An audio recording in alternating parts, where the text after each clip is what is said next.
ঘৰৰ দৰজাত থিয় হৈ ৰাসূলুল্লাহ সাল্লাল্লাহু আলাইহি ওয়াসাল্লামে শিকাই দিয়া সৰু একটি দোয়া মাত্ৰ 3 বাৰ আপুনি পাঠ কৰিলে আল্লাহ ৰাব্বুল আলামিন আপোনাক প্ৰচুৰ পৰিমাণে ধন সম্পত্তি দান কৰিব আপোনাৰ জীৱনৰ অভাৱ অনাটনবোৰ দূৰ কৰি দিব জীৱনৰ পেৰেশানিবোৰ দূৰ কৰি দিব আপোনাৰ জীৱনত শান্তি আহি যাব আপোনাৰ পৰিয়ালত আপোনাৰ ৰিজিকত আল্লাহ ৰাব্বুল আলামিনে বৰকত দিব আপোনাৰ যিমান ঋণ হৈ আছে আপোনাক আল্লাহ তাআলা ঋণ মুক্তি কৰি দিব জীৱনত শান্তি আহি যাব রহমত বরকতে আপনার ঘর আপনার পরিয়াল ভরপুর হয়ে যাব ইনশাআল্লাহ তাআলা আল্লাহ রাসূল সাল্লাল্লাহু আলাইহি ওয়াসাল্লামে সাহাবা একরাম রিজওয়ানুল্লাহি তাআলা আলাইহিম আজমাইন সকলক এই আমল শিকাই দিছিল যে সাহাবাই এই আমল কৰিছিল তেৱেই ইয়াৰ ফল পাইছিল আপুনিও আমল কৰিলে আপুনি ফল পাব আল্লাহৰ জাতৰ ওপৰত ইয়াকিন ৰাখি বিশ্বাস লৈ আপুনি যদি এই আমল কৰে আল্লাহ ৰাব্বুল আলামিন আপোনাৰ জীৱনত শান্তি দান কৰিব অভাৱ অনাটন দূৰ কৰি দিব ঋণ মুক্ত কৰি দিব মোৰ প্ৰিয় দিনী ভাই বন্ধুসকল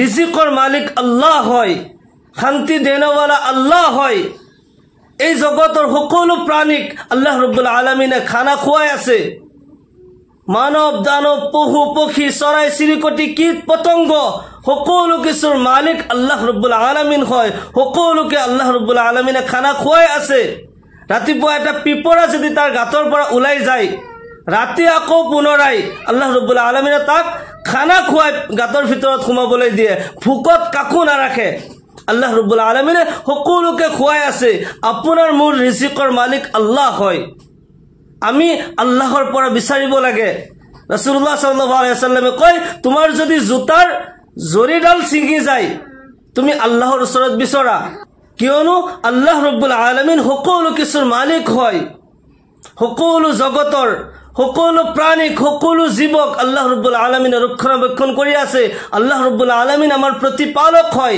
আল্লাহ যাকে বিচাৰে বেহিসাব ৰিজিক দান কৰে ইন্নাল্লাহা ইয়ারযুকু মান ইয়াশাউ বিগাইরি হিসাব আল্লাহ তাআলা যাকে বিচারে বেহিসাব ধন দৌলত দান করে বেহিসাব রিজিক দান করে আমি আল্লাহর পৰা বিচাৰিব লাগিব মানুহৰ ওচৰত নহয় আমি আল্লাহৰ পৰা যেতিয়া বিচাৰিম আল্লাহ ৰাব্বুল আলামিন দান কৰিব ওয়ালিল্লাহি খাজাইনুস সামাওয়াতি ওয়াল আৰদ আকাশ জমিনৰ মাজত যিমান ধন সম্পত্তি আছে যিমান খাজানা ভাণ্ডাৰ আছে সকলো কিছুৰ মালিক আল্লাহ হয় আমি আল্লাহৰ পৰা বিচাৰিব লাগিব আল্লাহৰ পৰা বিচাৰিলে আল্লাহ ৰাব্বুল আলামিন আমাক দান কৰিব ৰাসূলুল্লাহ সাল্লাল্লাহু আলাইহি ওয়াসাল্লাম শিকাই দিয়া এই আমলটি যদি আপুনি কৰিব পাৰে আল্লাহ ৰাব্বুল আলামিন আপোনাৰ জীৱনৰ সকলো অভাৱ অনাটন দূৰ কৰি দিব ধন ভাণ্ডাৰৰ মালিক আপোনাক বনাই দিব আপোনাৰ জীৱনত কোনো কষ্ট দুখ নাথাকে আল্লাহ তাআলা আপোনাৰ জীৱনত শান্তি দান কৰিব ঋণ মুক্তি কৰি দিব ইনশাআল্লাহ তাআলা মোৰ প্ৰিয় দিনী ভাই বন্ধুসকল সৰ্বপ্ৰথম যেটো আমল আপুনি কৰিব হেয়া হৈছে আপুনি কৰবাৰ পৰা যেতিয়া আহে ঘৰত সোমোৱাৰ পূৰ্বে আপুনি সালাম কৰি ঘৰত সোমাব সাপোজ ধৰি লওক আপোনাৰ ঘৰত কোনো নাই ঘৰ খালি হয় তথাপিও আপুনি সালাম কৰিব কিয়নো আপোনাৰ ঘৰত কোনো নাথাকিলেও আল্লাহৰ ফেৰেশতাসকল থাকিব আল্লাহৰ ফেৰেশতাসকল আপোনাৰ সালামৰ জবাব দিব যেতিয়া আপোনাৰ এই অভ্যাস থাকিব আপুনি কৰবাৰ পৰা আহিয়ে ঘৰত সোমাওতে যেতিয়া সালাম কৰিব এই অভ্যাস যেতিয়া কৰিব আল্লাহ ৰাব্বুল আলামিনে আপোনাক সেইখন ঘৰত শান্তি দান কৰিব ৰহমত বৰকত আহিব আপোনাৰ টকা পইচাত আপোনাৰ ইনকামত বৰকত হ'ব আল্লাহ ৰাব্বুল আলামিন আপোনাৰ পৰিয়ালত শান্তি দান কৰিব আপোনাক আল্লাহ তাআলা অভাৱ অনাটনবোৰ আপোনাৰ জীৱনৰ পৰা আঁতৰাই দিব আপোনাৰ বিবিক আপুনি সালাম দিছে আপোনাৰ বিবি আপোনাক সালাম দিছে বিবিয়া স্বামীক সালাম দিলে স্বামীয়ে বিবিক সালাম দিলে ল'ৰা ছোৱালীয়ে মাক বাপেকক সালাম দিলে মাক বাপেকে ল'ৰা ছোৱালীক সালাম দিলে আল্লাহ ৰাব্বুল আলামিন ৰাজি খুশি হৈ যায়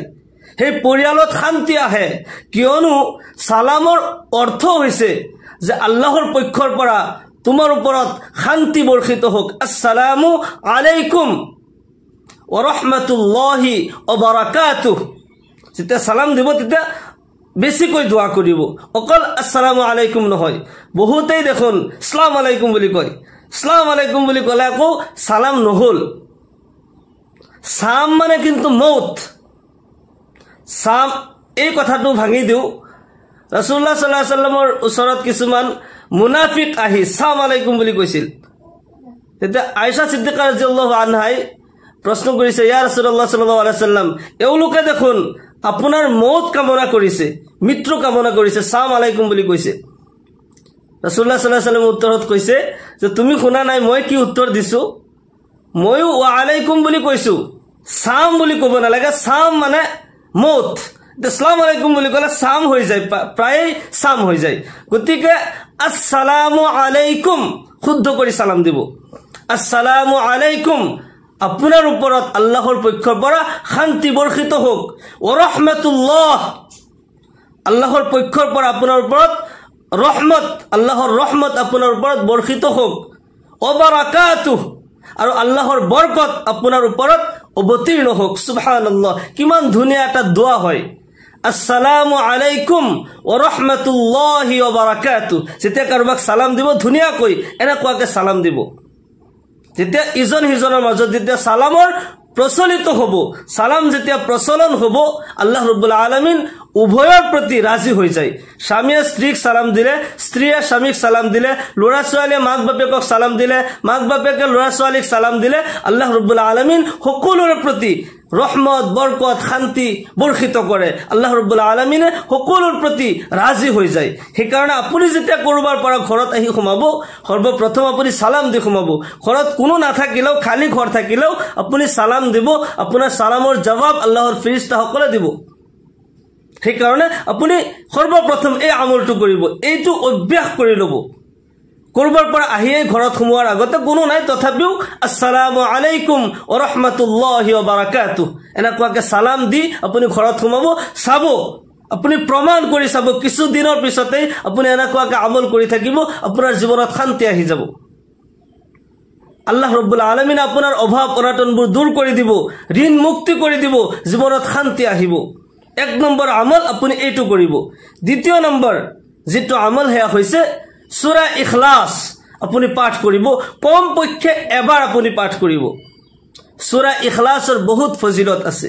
আল্লাহ ৰাব্বুল আলামিন সূৰা ইখলাছত আল্লাহৰ নিজৰ পৰিচয় বৰ ধুনীয়াকৈ দিছে। সূৰা ইখলাছত আল্লাহৰ যিমান ধুনীয়াকৈ পৰিচয় দিয়া হৈছে, কোৰআনে কাৰিমৰ অন্য কোনো সূৰাত ইমান ধুনীয়াকৈ পৰিচয় দিয়া হোৱা নাই। সূৰা ইখলাছ যিমান বেছি বেছি পাঠ কৰিব, ইমান বেছি ফায়দা আছে। সূৰা ইখলাছ এবাৰ পাঠ কৰিলে কোৰআনে কাৰিমৰ 10 পাৰাৰ তিলাৱতৰ সওয়াব পোৱা যায়। সুবহানাল্লাহ। আৰু 3 বাৰ পাঠ কৰিলে কোৰআনে কাৰিমৰ খতমৰ সওয়াব পোৱা যায়।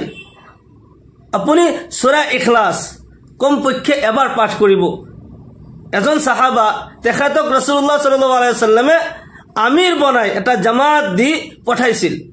যেতিয়া তেওঁলোক তাৰ পৰা উভতি আহিল, অন্যান্য সাহাবাসকলে শিকায়ত কৰিলে। নবী সাল্লাল্লাহু আলাইহি ওয়াসাল্লামৰ ওচৰত আহি ক'লে, ইয়া ৰাসূলুল্লাহ সাল্লাল্লাহু আলাইহি ওয়াসাল্লাম, আপুনি অমুকক আমাৰ ইমাম বনাই, আমাৰ আমিৰ বনাই পঠাইছিলে, কিন্তু তেখেতে নামাজত প্ৰত্যেক ৰাকাততেই সূৰা ফাতিহাৰ পিছত সূৰা ইখলাছ পঢ়ে। একেই সূৰা প্ৰত্যেক ৰাকাততে পঢ়ি থাকে। আমি যিমান ক'লেও তেওঁ মানা নাই, এনেকুৱাকেই তেওঁ নামাজ পঢ়াইছে। ৰাসূলুল্লাহ সাল্লাল্লাহু আলাইহি ওয়াসাল্লামে ক'লে, তেখেতক মাতা হ'ল। আৰু নবী সাল্লাল্লাহু আলাইহি ওয়াসাল্লামে প্ৰশ্ন কৰিলে, তুমি এনেকুৱাকে কিয় কৰিছা? তেওঁলোকৰ কথা, অন্যান্য সাহাবাসকলৰ কথা কিয় মানা নাই? তেতিয়া তেওঁ উত্তৰত কয়, ইয়া ৰাসূলুল্লাহ সাল্লাল্লাহু আলাইহি ওয়াসাল্লাম, সূৰা ইখলাছৰ প্ৰতি মোৰ মুহাব্বত আছে। সুবহানাল্লাহ। সূৰা ইখলাছৰ মুহাব্বত মই এৰিব পৰা নাই, সেইকাৰণে মই প্ৰত্যেক ৰাকাততে সূৰা ইখলাছ পাঠ কৰোঁ। ৰাসূলুল্লাহ সাল্লাল্লাহু আলাইহি ওয়াসাল্লামে কয়, এই সূৰা ইখলাছৰ মুহাব্বতে, সূৰা ইখলাছৰ মৰমে তোমাক জান্নাতত প্ৰৱেশ কৰাব। সুবহানাল্লাহ। সূৰা ইখলাছ যিজনে এবাৰ পাঠ কৰে, কোৰআনে কাৰিমৰ 10 পাৰা তিলাৱতৰ সওয়াব পায়। 3 বাৰ পাঠ কৰিলে কোৰআনে কাৰিম খতম কৰাৰ সওয়াব পায়। ৰাসূলুল্লাহ সাল্লাল্লাহু আলাইহি ওয়াসাল্লামে কয়, অন্য ৰিৱায়াতত আহিছে, যিজনে সূৰা ইখলাছ 10 বাৰ পাঠ কৰে, জান্নাতত তেখেতৰ কাৰণে এক বিল্ডিং তৈয়াৰ হৈ যায়। সুবহানাল্লাহ। হযৰত ওমৰ ৰাদিয়াল্লাহু তাআলা আনহু প্ৰশ্ন কৰিছিল, ইয়া ৰাসূলুল্লাহ সাল্লাল্লাহু আলাইহি ওয়াসাল্লাম, তেতিয়া হলেতো আমি জান্নাতত অগণন বিল্ডিং আমি তৈয়াৰ কৰিব পাৰিম। আল্লাহৰ নবী সাল্লাল্লাহু আলাইহি ওয়াসাল্লামে কয়, হে ওমৰ, তুমি সূৰা ইখলাছ পাঠ কৰি কৰি তুমি হয়তো বাগৰি যাব পাৰা, কিন্তু আল্লাহ ৰাব্বুল আলামিনে ইয়াৰ প্ৰতিদান, ইয়াৰ বদলা দিওঁতে আল্লাহ ৰাব্বুল আলামিনে কমি নকৰে, আল্লাহ তাআলাই দিয়েই থাকিব। তুমি যিমান সূৰা ইখলাছ পাঠ কৰিবা, আল্লাহ তাআলাই তোমাক সিমানেই দান কৰিব। সুবহানাল্লাহ। তুমি যি বিচাৰিবা আল্লাহ দান কৰিব। সূৰা ইখলাছ আপুনি যেতিয়া বেছি বেছি পাঠ কৰি থাকিব, আপুনি ঘৰত সোমাই ঘৰৰ দৰ্জাত থিয় হৈ আপুনি পাঠ কৰিব পাৰে, বা ঘৰৰ ভিতৰত বহিও বা থিয় হৈও আপুনি সূৰা ইখলাছ কমপক্ষে এবাৰ পাঠ কৰিব, 3 বাৰ হ'লেও আপুনি যদি পাৰে পাঠ কৰিব। আল্লাহ ৰব্বুল আলামিনে বৰকত দান কৰিব, শান্তি দান কৰিব। সূৰা ইখলাছ মই তিলাৱত কৰি ইয়াৰ অৰ্থটো কৈ দিম, আপুনি ধুনীয়াকৈ শুনিব, তেতিয়া বুজি পাব যে কিয় সূৰা ইখলাছ বেছি বেছি পঢ়িব লাগে। أعوذ بالله من الشيطان الرجيم بسم الله الرحمن الرحيم قل هو الله أحد الله الصمد لم يلد ولم يولد ولم يكن له كفوا أحد। আল্লাহ ৰব্বুল আলামিন কোৰআনে কাৰিমত নিজৰ পৰিচয় দিয়া সূৰা ইখলাছৰ মাজত, হে নবী আপুনি কৈ দিয়ক তেও অৰ্থাৎ আল্লাহ ৰব্বুল আলামিন এক হয়, আল্লাহ এক অদ্বিতীয় হয়, তেওঁৰ কোনো অংশীদাৰ নাই। আল্লাহ এক হয়, তেওঁৰ লগত কোনো শৰীক হ'ব নোৱাৰে। আল্লাহুস সামাদ, আল্লাহ বেনিয়াজ হয়, আল্লাহ কাৰো মুখাপেক্ষী নহয়। তেওঁ কিবা বস্তু বনাওতে, কিবা তৈয়াৰ কৰোতে কাৰো সহায় ল'ব নালাগে, তেওঁ বেনিয়াজ, কাৰো মুখাপেক্ষী নহয়। আমি কোনো এটা বস্তু বনাবলৈ হ'লে আৰু কিবা বস্তুৰ প্ৰয়োজন হয়, কোনো বস্তুৰ সহায় নোলোৱাকৈ আমি কিবা বস্তু বনাব নোৱাৰো। কিন্তু আল্লাহ ৰব্বুল আলামিন কিবা সৃষ্টি কৰিবলৈ, কিবা বনাবলৈ কোনো বস্তুৰ, কোনো কিছুৰ প্ৰয়োজন নহয়, কোনো কিছুৰ মুখাপেক্ষী নহয়। লাম ইয়ালিদ ওয়ালাম ইউলাদ, আল্লাহ কাৰো পৰা জন্ম লোৱা নাই, তেওঁ কাকো জন্ম দিয়াও নাই। কিয়নো যেতিয়া কোনোবা জন্ম লয় তেওঁৰ মৃত্যু আছে, কিন্তু আল্লাহ ৰব্বুল আলামিন হাইয়ুন কাইয়ুমুন, আল্লাহ ৰব্বুল আলামিন জিন্দা হয়, জীবিত হয়। আল্লাহ ৰব্বুল আলামিন কাৰো পৰা জন্ম লোৱাও নাই, লাম ইয়ালিদ ওয়ালাম ইউলাদ, তেওঁ কাকো জন্ম দিয়াও নাই, কাৰোবাৰ পৰা জন্ম লোৱাও নাই। ওয়ালাম ইয়াকুন লাহু কুফুৱান আহাদ, আৰু কোনো তেওঁৰ সমতুল্য নাই। আল্লাহ আল্লাহ হয়, তেওঁৰ উদাহৰণ, তেওঁৰ মিছিল কোনেও দিব নোৱাৰে। আল্লাহ আল্লাহ হয়। আল্লাহ ৰব্বুল আলামিনে বৰ ধুনীয়াকৈ এই সূৰা ইখলাছৰ মাজত তেওঁৰ পৰিচয় দিছে। আপুনি যেতিয়া সূৰা ইখলাছ বেছি বেছি পাঠ কৰিব, আল্লাহ ৰব্বুল আলামিন আপোনাৰ প্ৰতি ৰাজি আৰু খুশি হৈ যায়। আপোনাৰ জীৱনৰ সকলো অভাৱ অনাটনবোৰ আল্লাহ ৰব্বুল আলামিনে দূৰ কৰি দিয়ে। আপুনি যি দোয়া কৰে সূৰা ইখলাছ পাঠ কৰি, আপুনি যি দোয়া কৰিলেও আল্লাহ ৰব্বুল আলামিনে দান কৰিব।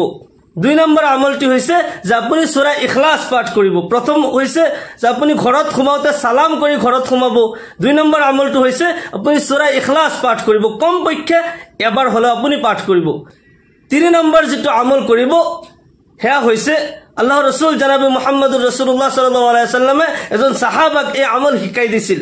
আৰু সেইজন সাহাবা ৰাসূলুল্লাহ সাল্লাল্লাহু আলাইহি ওয়াসাল্লামৰ ওচৰত আহি কৈছে, ইয়া ৰাসূলুল্লাহ আপুনি যে আমল শিকাই দিছিলে, এই আমল কৰি মই ফায়দা পাইছো, মই উপকাৰ পাইছো, মোৰ এতিয়া জীৱনত কোনো অভাৱ নাই।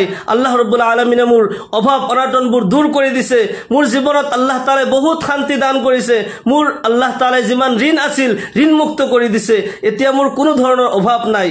মোৰ প্ৰিয় দিনী ভাই বন্ধুসকল, হে আমলটি হৈছে ৰাসূলুল্লাহ সাল্লাল্লাহু আলাইহি ওয়াসাল্লাম শিকাই দিছিল, সুবহানাল্লাহি ওয়া বিহামদিহি সুবহানাল্লাহিল আযীম ওয়া বিহামদিহি আস্তাগফিরুল্লাহ ওয়া আতুবু ইলাইহি। এই আমল, এই দোয়া 3 বাৰ আপুনি পাঠ কৰিব। সুবহানাল্লাহি ওয়া বিহামদিহি সুবহানাল্লাহিল আযীম ওয়া বিহামদিহি আস্তাগফিৰুল্লাহ ওয়া আতুবু ইলাইহি। এই 3টা আমল আপুনি প্ৰতিদিন কৰি থাকিব, ইনশাআল্লাহ জীৱনৰ অভাৱ অনাটনবোৰ আল্লাহ তাআলাই দূৰ কৰি দিব। জীৱনত শান্তি আহি যাব, সংসাৰত কাজিয়া ফাসাদ নাথাকে, ইজন সিজনে যেতিয়া সালাম কৰিব, স্বামীয়ে স্ত্ৰীক সালাম কৰিব, স্ত্ৰীয়ে স্বামীক সালাম কৰিব, ল'ৰা ছোৱালীয়ে মাক বাপেকক, মাক বাপেকে ল'ৰা ছোৱালীক যেতিয়া সালাম কৰিব, সংসাৰৰ মাজত আল্লাহ তাআলাই শান্তি দান কৰিব। তেওঁলোকৰ মাজত উভয়ৰ প্ৰতি আল্লাহ ৰব্বুল আলামিন ৰাজি খুশি হৈ যাব।